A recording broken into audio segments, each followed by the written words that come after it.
abalang pasahero, tapos bigyan mo. Ang ibang jeep po, dahil po nag-iba sa strike. Dahil ko tugod sa sa physical tag. Nakulang po, ayan. Bali po kaya, pag po nila, magigipod ang aldawan po ang driver.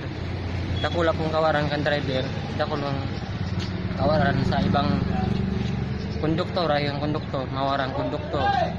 Driver, mawaran sindang magiging aldawan kasi sindada po. Yun. Okay. Pahirapan ang sakay.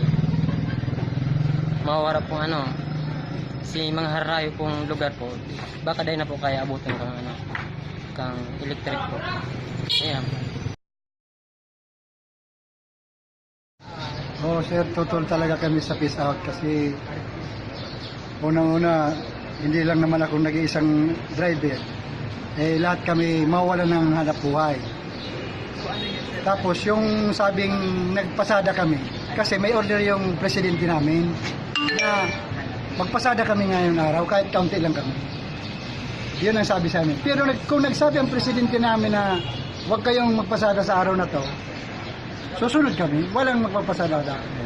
Nagsusunod lang kami sa presidente namin. Yan lang masasabi. Lang kami, hindi nga kami abutin ng 10.